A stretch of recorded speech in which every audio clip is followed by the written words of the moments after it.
Starting in 5 seconds. Sir, my first question is whether there is any particular strategy at all which our government is applying to control the price rise, because we had the 3 years of the Janta rule when there was no strategy at all. Even the plan was called the rolling plan. That is why I am asking what is the strategy. It is not my intention to theorize here or to sound scholastic, because scholastic debates are not meant for parliament, but common sense is. I firmly believe that no theory can be viable unless it can be understood by common sense. In a nutshell, I look at the economic strategy of our government in the 1980s as radically different from the past. There was hardly any difference in the styles and approaches of the previous 2 decades. The approach then was one of the demand management without caring for the supply side.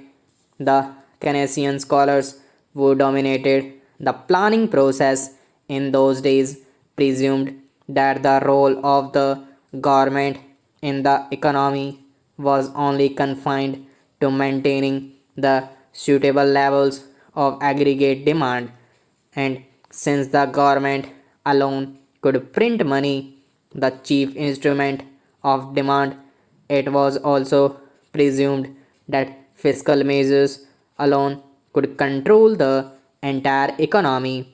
Thus, demand held the key to all government policies, and slowly the supply side got a backseat. So, when there was a glut of goods in the market, it was thought that the crisis could be warded off by discouraging savings and encouraging spending, that is, through a fiscal remedy. Similarly, in a condition of scarcity, the first thing that the government would do was to tax the goods heavily, thus trying to lower consumption by artificial means. The proof of all this is there in the chain of licensing procedures, the maze of statutes and laws binding business activities, all formulated during the 1970s and the 1980s. In one sentence, the guiding principle then was demand creates supply. I am happy that our government has revised this stand.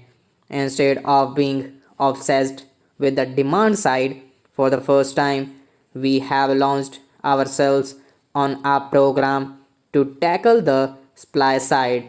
We now want to see that if the prices refuse to come down, if the inflation rate leapfrogs, the government cannot solve the problem by taxing the goods, by passing laws that will only discourage consumption.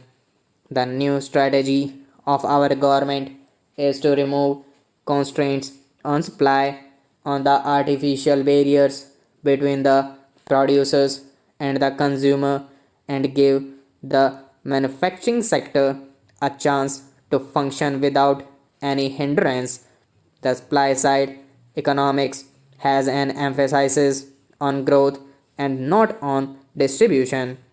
Actually, supply side economics is in direct contrast to the demand side economics, which we have been following earlier, though I am in full agreement with this theoretical shift, which is now being totally reversed by the theory that supply creates demand. I would have been happier if all round measures were taken to improve supplies. One very important part in supply side management is the infrastructure. The turning up of the infrastructure has to be done with greater efforts and with more speed. There is no doubt that the infrastructure has improved. During this quarter, power generation increased by 17% over the corresponding period last year, coal production by about 8%, and goods movement by railways by about 16%. Down the line, there has also been a rise in the production of scalable steel by about 26%, cement by about 19%, crude petroleum by about 64%, petroleum products by 21%, and fertilizer by 65%. However, despite all these improvements, I still think that our infrastructure is very much infra. Even though our coal production has registered such a sharp increase, there has been chronic storages for superior grade coal used in industry. The movement of goods on the railways has increased, but one still has to ponder how much of it is due to higher prices for trucking and how much of it is genuine. We have also to see to what extent the increase in our power generation is because of the good monsoon, because of which the generation of hydel power has to be commensurate with the supply side management which we are attempting. In fact, our attempts have to be doubled towards infrastructure within the next couple of months. Our crucial area of concern for all of us should be the money supply situation. While I commend the efforts made by the government for decreasing the money supply situation in the country, I still feel that the recent impounding of currency in our monetary systems is not adequate enough. The cash reserve ratio and the statutory liquidity ratio have been increased. This may curtail the liquidity of the banks to the trading sector. Stop.